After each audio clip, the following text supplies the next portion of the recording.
The CBS Radio Mystery Theater presents...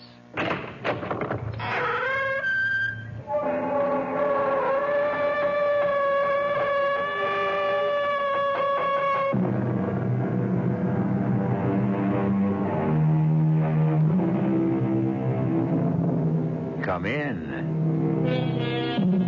Welcome. I'm E.G. Marshall. I'd like to ask you something. What do you consider your most attractive feature? Your hair? Your eyes? Complexion? Your figure? Whatever, each of us is abundantly aware, though there are some who would deny it, of his or her most captivating attribute, and make the most of it, though there are some who deny that too. Be all this as it may, we're about to hear of a woman whose most beguiling characteristic was her smile. And because of it, the horrible thing that happened. Yes, I am dying. But I tell you, Ernest, I tell you, you will never be rid of me. Even when I am in my coffin in the family vault, you will never be rid of me. Never, Ernest. Never. I think... Yes, she's gone. Berenice is dead. No. Ernest, don't take on now, don't. Her mouth. Those lips bared. Her teeth. She is staring at me with her teeth, Anthony. Anthony, in heaven's name, close her mouth. Close her mouth!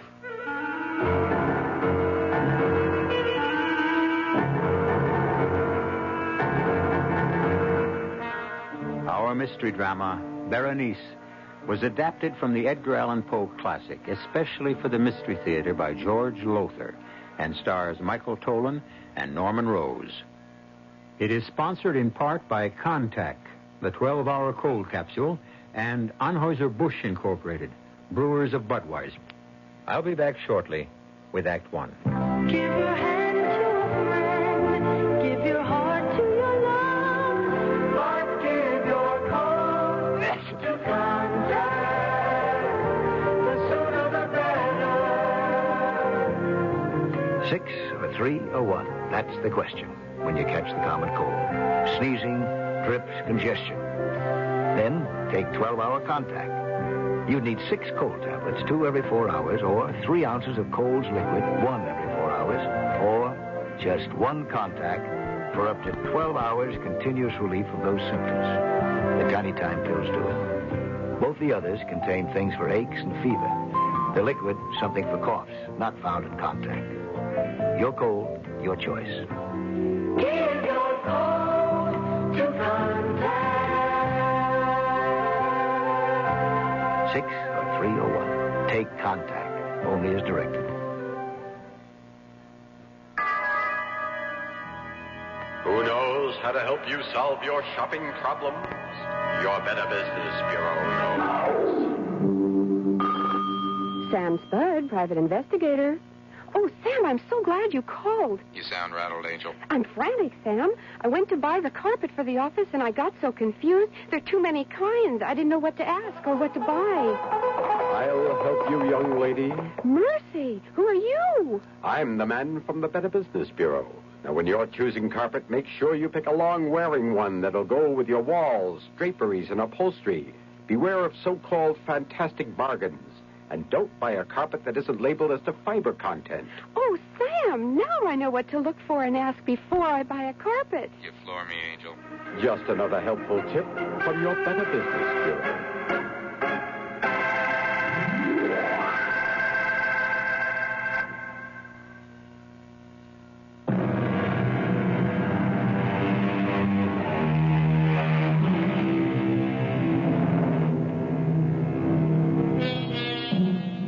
What we call a fixation, an idée fixe, is one of the most extraordinary and mystifying aspects of the human mind. For example, love. Young love, at least, is a fixation. For the lover cannot get the loved one out of his thoughts. He thinks of her night and day, or she of him. And there is, I need scarcely say, no more wondrous person in all the world. What cure can be found for a fixation? Well, when it comes to love, and I don't mean to sound cynical, I suppose marriage. But when it came to Ernest Montresor and his wife Berenice, well, that's our story. Do not tell me, Anthony, what I must do or must not do. Ernest, please. You are my friend. You are my attorney. You have come here to Mangrove Manor to straighten out whatever legal matters attend Berenice's death, and that is all. Ernest, I didn't mean to offend you. I am not offended. I am irritated. You can sit there and say, Ernest, your wife is dying. Try not to hate her as you do. Let me tell you something, my good friend.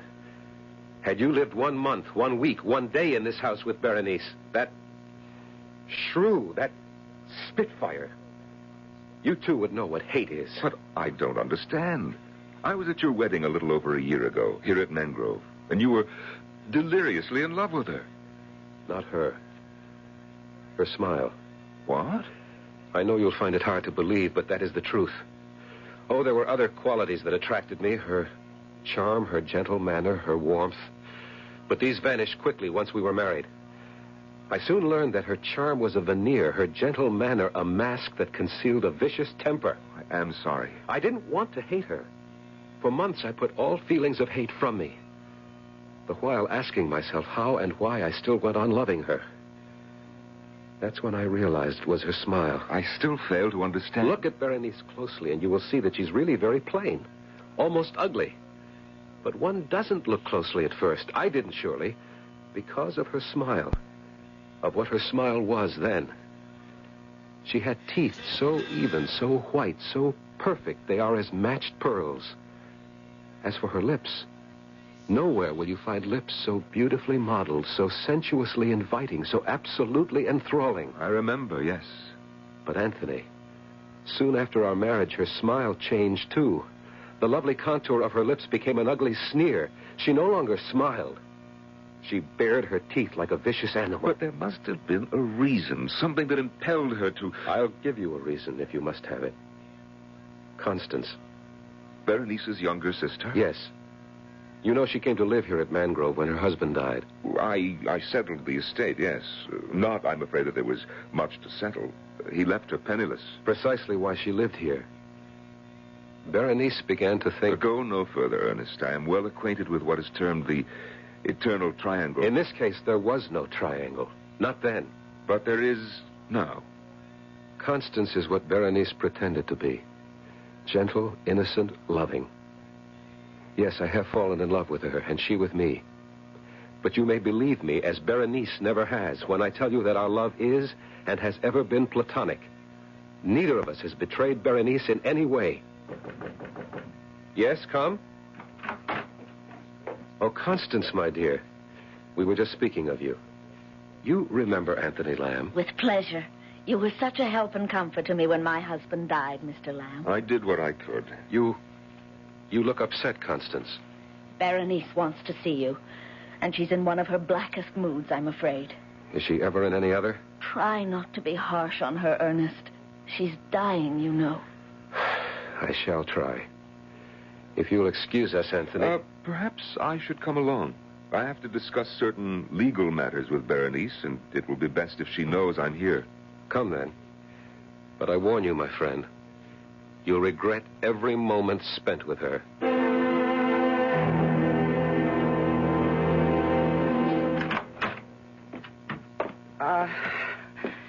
It's you.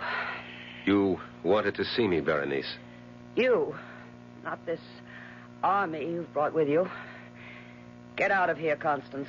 Of course. And who are you? I've seen you somewhere. I remember you. I'm Anthony Lamb, Berenice. I don't blame you for not recognizing me. It's been over a year. Oh, yes. Yes, I remember you now. Ernest's friend, the pettifogging lawyer, the shyster.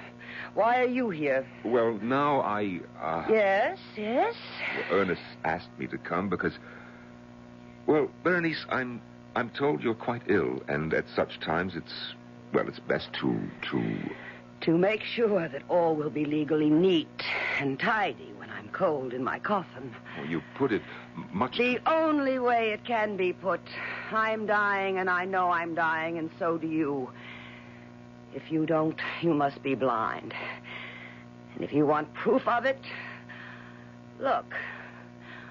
Once my smile was the most ravishing smile on earth. Look at it now. Yes. Yes, the color leaves your face, Mr. Lawyer. You all but shrink away because it's no longer the beautiful smile of the living Berenice, but the ghastly grin of the Berenice who'll soon be cold in death. Stop it. Stop smiling. Dear husband, what is it? You used to tell me my smile captivated you, enslaved you. Can it be that it now repels you? Oh, don't turn away. I won't look at you, not when you smile. Don't look then for all the good it'll do you. You'll remember. Soon I shall be dead. But my smile will never die. It will live on in your brain, Ernest. Wherever you go, whatever you do, it will be with you. No. This smile, this ghoulish grimace, because it was what you married, what you loved, and then came to hate. And you will hate it till the day you die, Ernest. For till that day, awake or asleep, it will haunt you.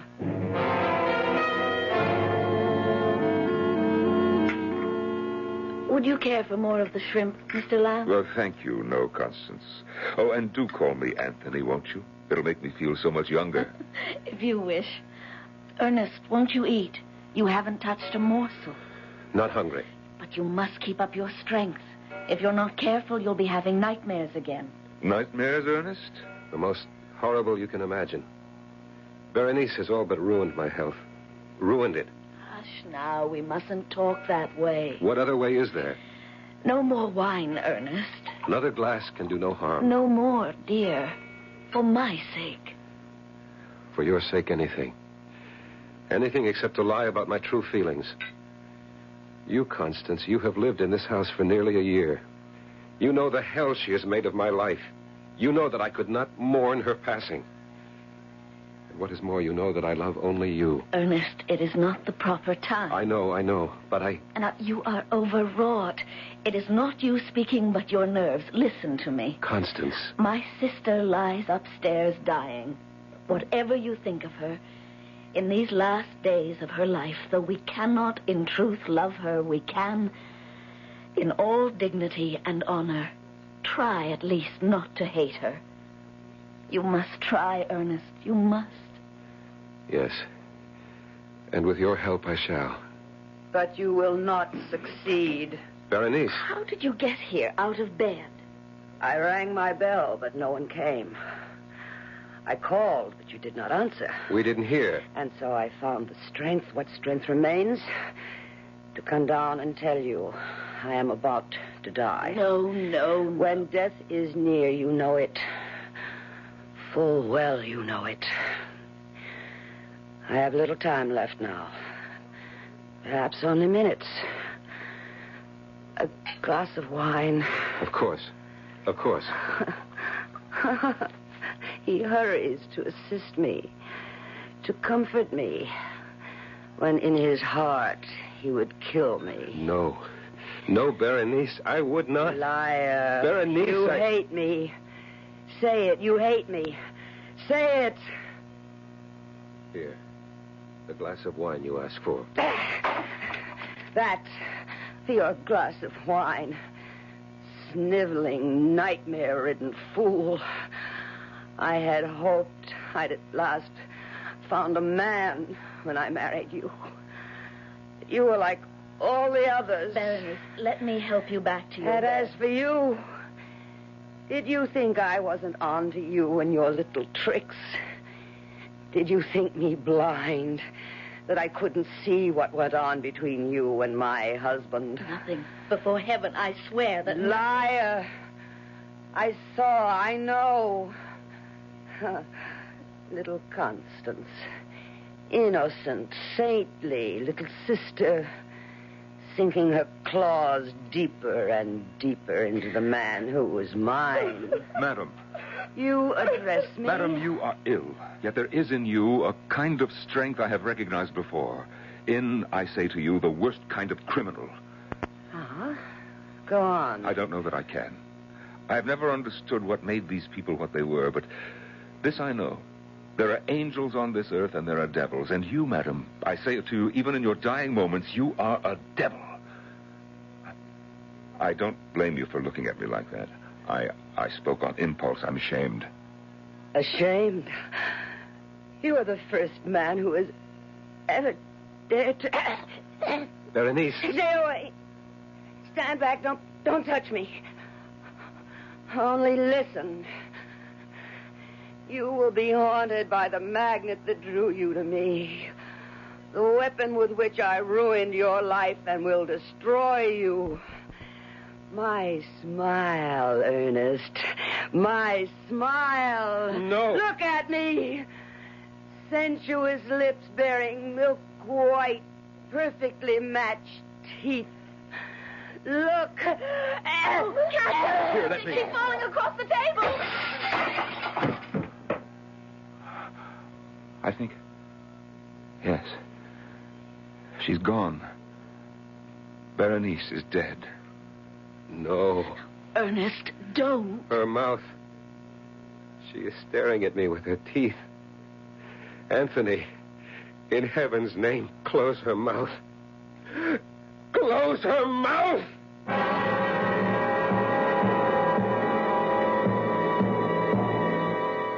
I said at the outset, you'll recall, that because of Berenice's smile, a horrible thing happened.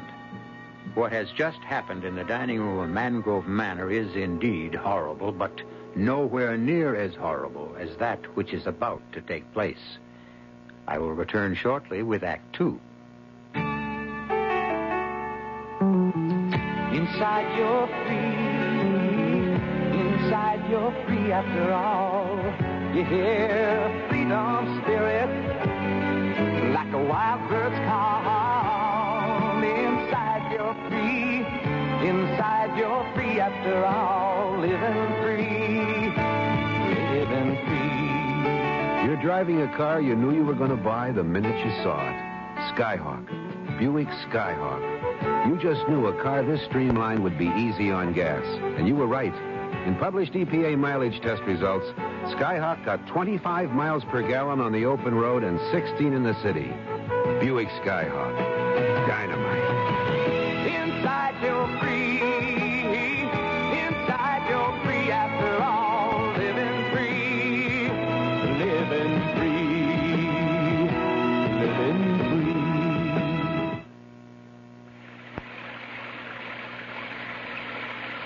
Sometimes a gentle rain in one place adds up to a raging torrent in another. A torrent that can uproot lives as well as trees. To remedy the things that can be remedied in a disaster, America has a unique emergency force, the American Red Cross, America's good neighbor.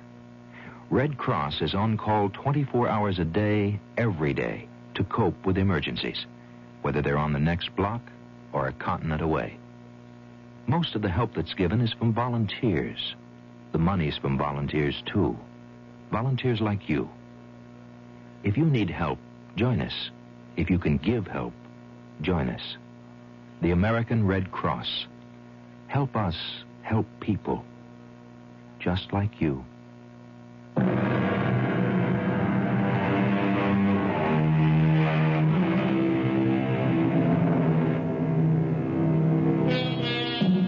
I think it was Sir Winston Churchill who said that when the human brain grabs hold of a thing, a worry, a concern of some sort, an anxiety, it grips that thing as in an iron fist and will not let it go. Clearly, then, this is what has happened to Ernest Montresor, who, even while she was alive, could not get his wife's sneering smile out of his head. And now that she has been placed in the family vault on the estate near Baton Rouge, Louisiana, well, listen. Ernest. Ernest. Yes, Anthony, what? It's more than half an hour since everyone left. Constance and I are getting chilled to the bone here in the vault. Let's go back to the house. Not till I'm sure the lid of Berenice's casket is nailed tight. But you are sure? It's madness, I know, Anthony. But I have the fear that somehow, in some way, she'll get out of her coffin and haunt me. You're letting your imagination run away with you, Ernest. You're tired, overwrought. My sister is dead. She'll not get out of her coffin. Come now. Ernest. Yes. Let us return to the house.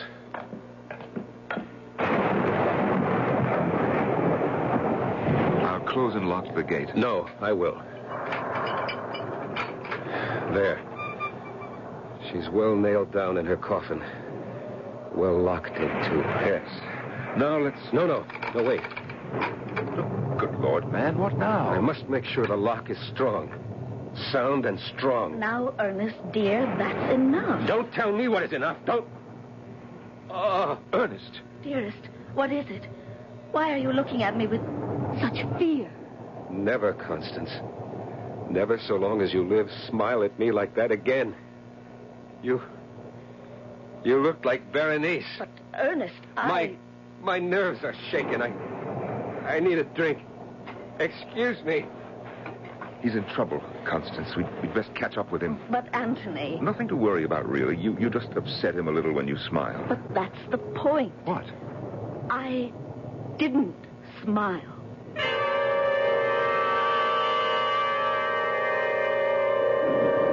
Will you take another brandy, Anthony? Thank you, no, Constance. As they say, one is as good as more. I wish Ernest thought so. He is drinking a bit too much, though he doesn't show it. His nerves burn up the spirits quickly. I have never seen him in such a nervous condition, never so exhausted. Let's hope he's having a good, deep, restful sleep. Speaking of what is good for Ernest, I hope you'll be able to stay with us a while, Anthony. I should like to, but I have pressing business in Baton Rouge. A few days? It would be such a comfort to Ernest. Well, I'm sure, but the comfort he really needs is what you can give him. Constance, may I speak frankly? Of course. In ordinary circumstances, by which I mean had Ernest and Berenice still loved each other, I'd not suggest anything of this sort, but, well, all things considered, Constance, I should like to see you marry Ernest as soon as possible. Berenice not yet cold in her grave, and you? I do, yes. Constance, you alone can give him the love and the warmth he so desperately needs. I know, but... Oh, Anthony, whatever she was, Berenice was my sister. How can I, in all conscience, marry her husband within so short a time? It would be an act of indecency. Oh, no, an act of charity and of love. My dear, no immediate decision is needed. Think about it and should... No! What in the name of heaven? It's Ernest! No! Come, quick! No! Ernest, merciful Lord, what is it? Oh, it's you. You, good friend, and Constance. Then it was a dream. What was, my dearest? I dreamed that I was awake, that I'd awakened from a sound sleep. It was also real. I heard the storm outside and saw lightning brighten the room and thought, oh, good, I did manage to sleep and get some rest, and now I've awakened, and... Yes, and? And then I saw it, hanging in the darkness of the room, burning bright in the black pitch of night. Saw it. Gently, my darling, gently now. Saw what? Her smile. Berenice's smile, her disembodied smile, nothing else. It hung suspended in the dark before my eyes, the lips drawn back, the teeth shining in the blackness. Oh, Ernest, Ernest. And then her teeth. Those terrifying white, even teeth parted as she began to laugh. The most hideous laugh I have heard in all my life. Her mouth, her bodiless mouth, as it laughed, it started coming closer to me. Closer, closer. And I screamed. I Scream! Anthony, what's to be done? We must fetch the doctor, and at once.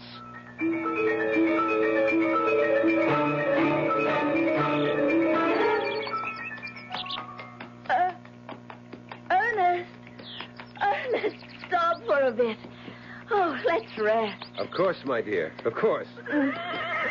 Here, let me help you down. Oh. Thank you, Ernest. There's a log over there. Shall we sit? I would rather stand and hold you.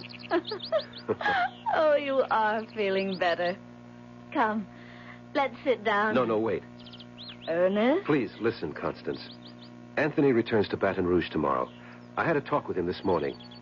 He knows I'm devoted to you and you to me. He urged, not that I needed urging, that I ask you to marry me.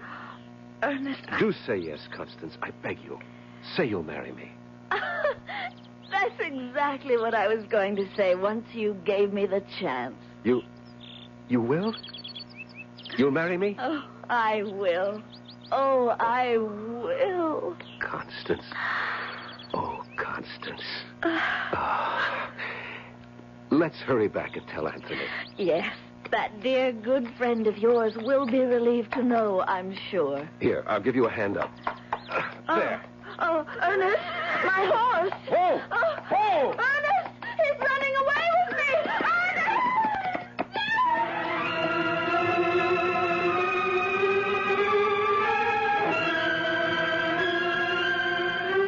Anthony, I must go up. Patience, good friend. The doctor should be down any moment. But he's been with her for more than an hour. I knew she was seriously injured. I knew at the instant I picked her up. The way you described it, it was a bad fall. The horse, running away, for what reason God alone knows, tried to leap a high fence, failed to make it, and came down rolling on Constance as she lay beneath him. Oh, terrible, terrible.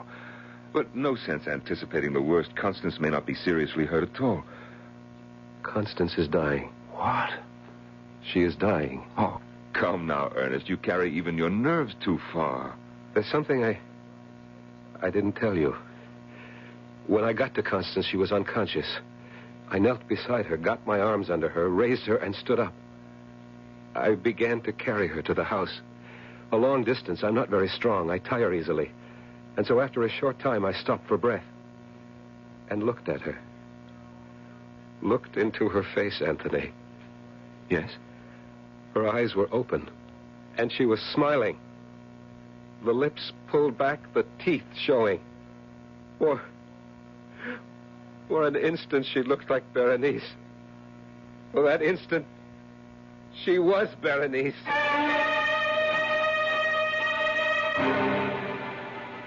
Doctor, is she? Don't bother him now, Ernest. But I can bear no more of this waiting, this interminable waiting. Look at her. So deathly white, scarcely breathing, if at all. Ernest? She called my name. Oh, Constance. Oh, my own dear Constance. Hush now. When I am gone. No, you must not go. You cannot leave me. You cannot. When I am gone, I say, no longer with you. Remember that it will be only on this earth I am not with you. In spirit, I shall be beside you always. You are not going to die. You will be at my side, alive and beautiful, and my own dear adored wife. No, that is not to be. Berenice has seen to that. Berenice? She was there. Just before my horse leaped the fence, I did not fancy it. She was there. She stood on the other side of the fence, smiling. Oh, God in heaven. And I knew, in the second that I saw her, the second before the horse crashed, I knew that she is a tormented soul, a soul that cannot rest until she is forgiven the sins she committed on earth, the sins she committed against you. There is no forgiveness for what she did. There is. It is in your heart, my darling, if you will only search for it and find it. You are asking me to forgive her? Yes. Never. I could never. You must. You must. For my sake. Will you try? That is all I ask before I leave you, my dearest. Will you try? I will try. And I, in another world, will love you for it more than I have ever loved you in this. Kiss me. Oh, no. No, not if by saying that you tell me the time is near. Not if you tell me that. Yes. Oh, yes. Constance? Constance? I'm sorry, Ernest. She's gone. Oh, no. Leave him to me, Doctor. You have other matters to handle. Come, Ernest. Sit down. Here in this chair. Sit, and I'll pour you a brandy. Dead. Dead. Dead. I know how you feel, but you mustn't go to pieces. Think of what she said, that she will be with you, at your side always. What good is that if I cannot see her, touch her? What is he doing, the doctor? What must be done? Closing her eyes, straightening her limbs, placing her hands in repose. When he is finished, I shall sit with her, Anthony. Of course. And not leave her side till we take her to the vault. What's that? What? Listen. Someone laughing. No one is laughing, Ernest. Berenice. It is Berenice. She is laughing from the vault. From the vault. You doubt me? Here. I throw wide the window. You hear? You hear? I hear nothing. Laughing in triumph. Vicious triumph, because once again she shattered my heart. Laugh, damn you, laugh! But I shall have done with you yet! I shall! Oh! Doctor, quickly. He's fainted dead away.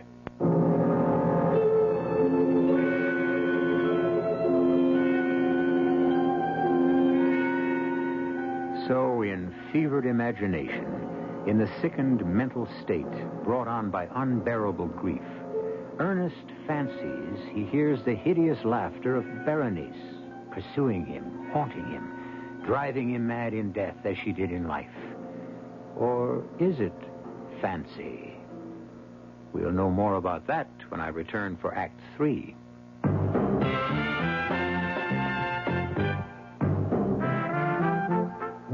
Some beer drinkers have funny ideas about beer. They think beer improves with age, like wine. Well, find a brewmaster, though. You'll find a beer drinker who knows better. The Budweiser brewmaster says it all depends on how beer is aged. Just letting beer sit in lagering tanks makes it older, not necessarily better. That even goes for keeping a case around the house for a couple of months. But there is one kind of aging that's good for beer, the Budweiser kind, beechwood aging. In this kind of aging, something happens. It lets all the flavor of the choicest hops and best barley malt that go into Budweiser get through to you. Sure, it takes more time and trouble to brew Budweiser that way, but brewing beer right does make a difference. Anheuser-Busch, St. Louis. Here's a medical puzzle. A person has a deadly disease, yet leads a normal life. How is it possible? The answer is chemotherapy. Through this treatment, thousands of cancer victims regain active, productive lives despite their cancer. Many of these people can continue in their jobs for years, while the anti-cancer drugs, which we call chemotherapy, control their disease. But many types of cancer remain difficult to control. Through research, the Chemotherapy Foundation is stimulating the development of new drugs. More types of cancers will someday be controlled. The question is not if, but when. You can help by contributing to the Chemotherapy, that's Chemo, C-H-E-M-O, Therapy Foundation, Box 8, New York, New York, 128. That's the Chemotherapy Foundation, Box 8, New York, New York, 128. This is a public service message from the Chemotherapy Foundation.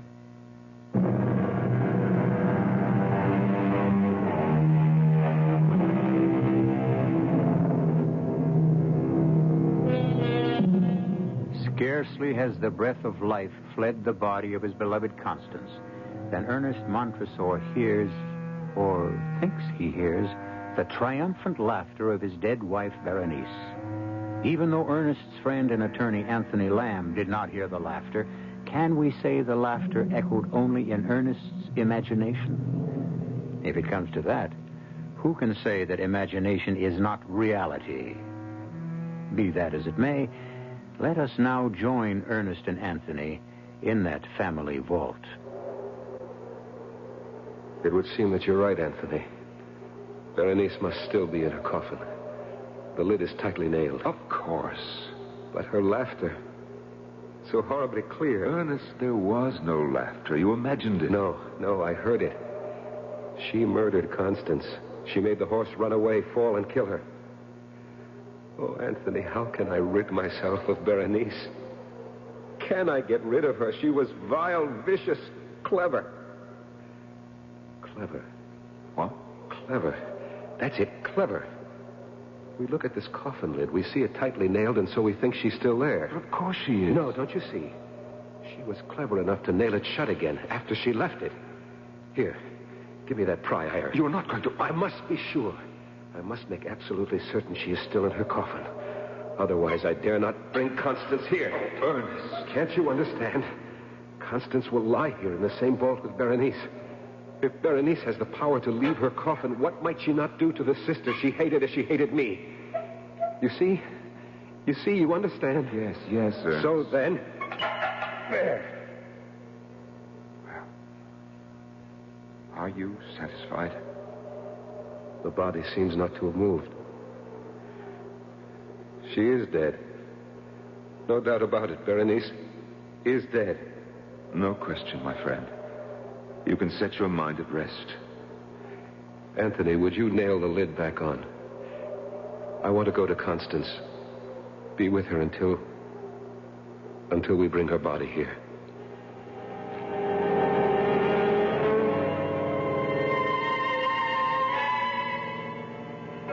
Ernest.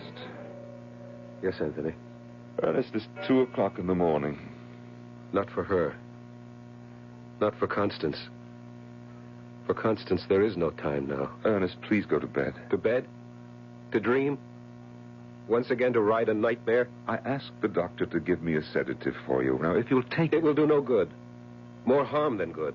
I've taken them before, and I cannot leave Constance alone. Not to the awful loneliness of death. I will stay with her. No. I will.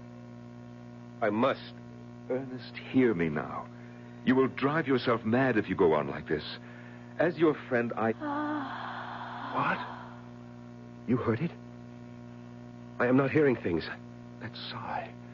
It was Constance. And look, Ernest, look. Color. Her cheeks. Color coming into her cheeks. Pulse. How do you feel for a pulse? Now, let me... Yes? Yes? There is no pulse. And yet, a faint warmth. Her wrist beneath my hand feels... Ernest, I tell you, there is warmth. Alive.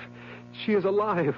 Oh, God, in your merciful goodness, I thank you. Thank you. And while you're thanking God, I'll fetch the doctor.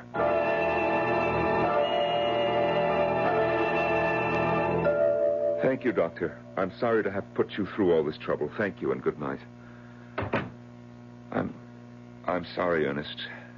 Strange.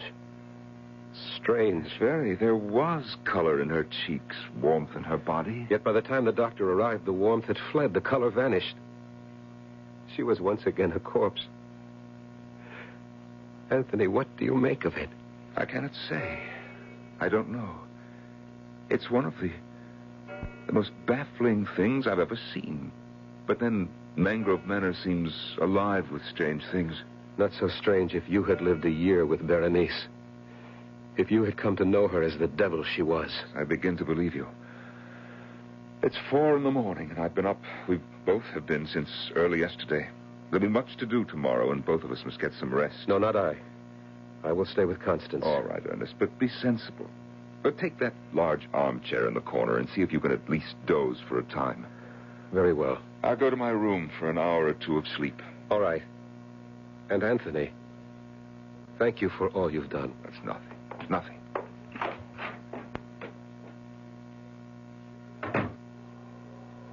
Constance.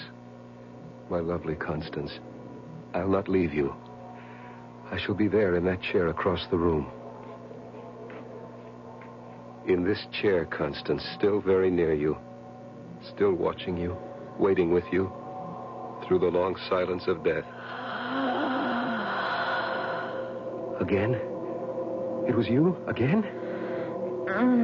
You are sitting up. You are leaving the bed and coming toward me. You are not dead. You live. Oh, let me see your face. I cannot see it. The shadows and burial shroud hiding it from me. Take the burial shroud from your face. Let me see you. Constance, beloved, let me see you. Why do you laugh, my darling? Why? Is it happiness at finding yourself alive? Is it joy in knowing you're not dead after all? Here, let me take away the shroud. There. What? The lips. What? The teeth. Berenice. You are Berenice in Constance's body.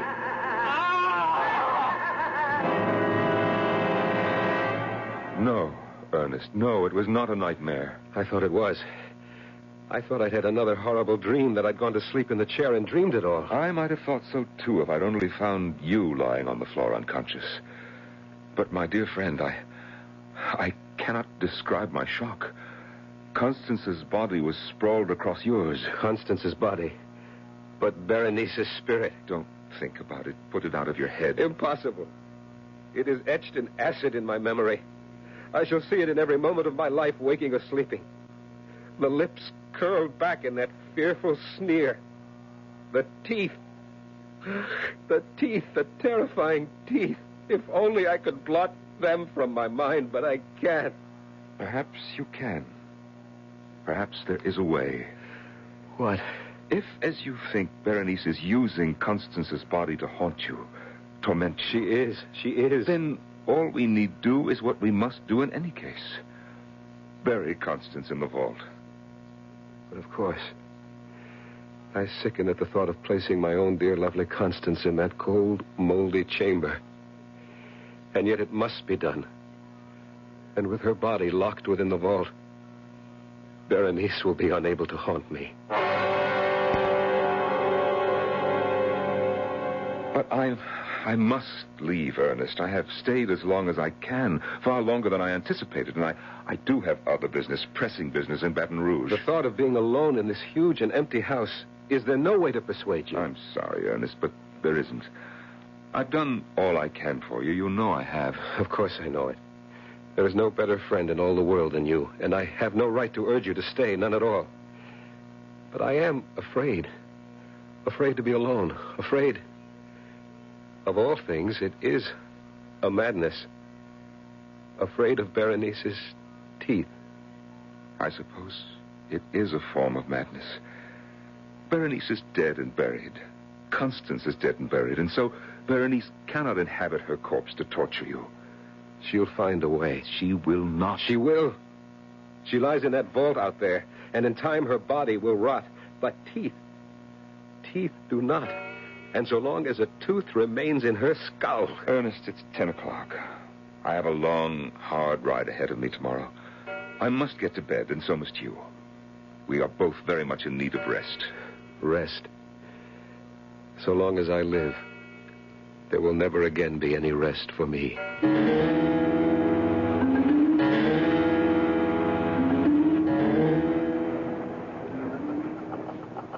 What? What? Berenice, that laugh. Did I hear it or only dream? Open the window and listen. Nothing. Nothing. A dream, another nightmare. To bed, Ernest, too. But what is this? I'm wet to the skin. My nightclothes are drenched. My feet caked with mud. Oh, wait, it comes back to me now. The dream. The nightmare. Was it a dream, or did I? Anthony! Anthony! Anthony! I'm coming. Good Lord, man. What is it now? Come in. Come into my room. Yes, but What is it? What's happened? Another of your awful nightmares? Well? I don't know. You don't know if you had a nightmare or you didn't? If it was a dream, then that's what it was. But if it wasn't, if I really did the thing I thought I dreamed, then Anthony, I am mad. What do you mean? I mean that if I really did it, I've done something so horrible it could only be the work of a madman. Ernest, what did you do? I dreamed. Oh, make it a dream. But look at me. My clothes soaked through. My feet muddied. I must have done it. Done what? What? I left my bed and went outside to the tool shed. The tool shed? And found what I was looking for. And then I went to the vault. In this storm you went? Yes, to the vault. I unbolted the gate and went in. And then I pried open Berenice's coffin. Oh, no. Yes. There she lay, moldering in death. But the lips drawn back and the teeth, those white, even, perfect, gruesome teeth, exposed. I stared at them, stared in a horror of fascination. And then taking the instrument I brought with me, I did what had to be done to save my sanity. What? What did you do? I dare not speak of it, put words to it. Nor can I bear to look. Look? To see, was it dream or reality? Look at what? When I had done it, I returned here to my room. I placed the instrument on the mantel. In my dream, I placed it there. And though it must be a dream, please, go to the mantel. See if the instrument is there. Very well, Ernest. I see nothing here but a pair of pliers. Oh! This is the instrument you used in your dream? No dream. No dream. Can't you understand that now? No dream. The pliers are there. I did it. May a merciful God forgive a madman. I did it. The table. My bedside table. Look there now. Look. They are there. They're here. On your bedside table. All of them. All of Berenice's teeth.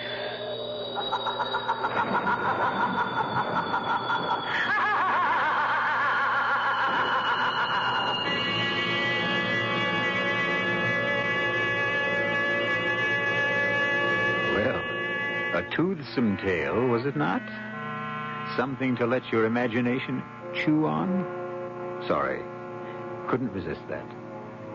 Seriously, though, this story, as many another, reflects that certain mystery which has puzzled mankind since the first tick of time. Which is the reality of our lives? Which the dream? You got me.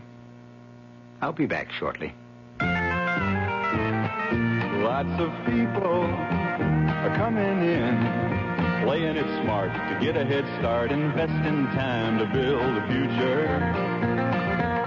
It's such a good place to begin, a room to grow, getting to know just where you want to be. Join the people who joined the army. You could start building your tomorrows today. Join the people who joined the army. You could go a long, long way. Long, long way. If you want to do something positive for yourself and your country, take your place with us. Join the people who've joined the Army. Join the people who joined. For more information, call 800-523-5000, toll free.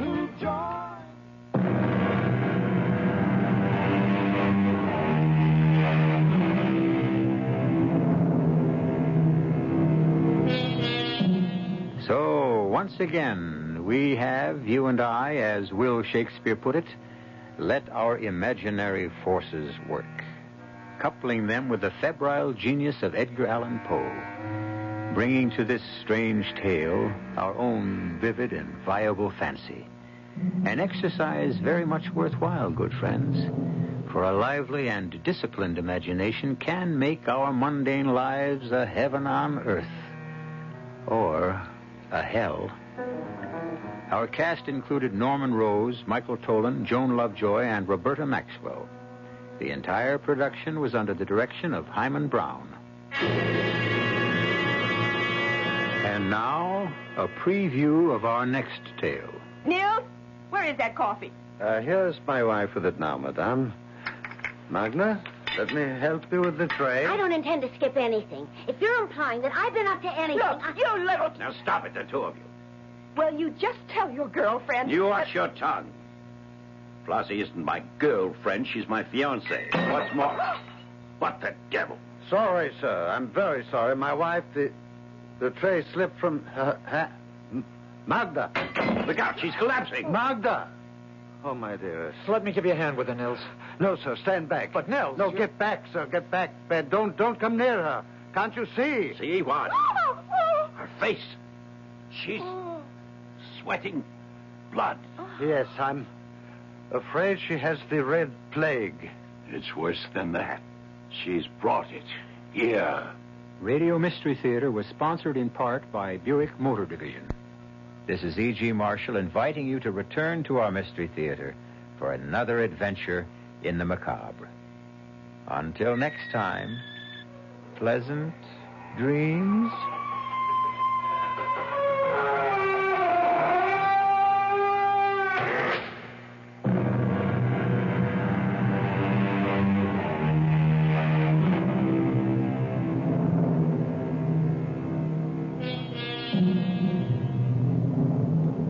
CBS Radio Mystery Theater continues with Edgar Allan Poe's The Mask of the Red Death.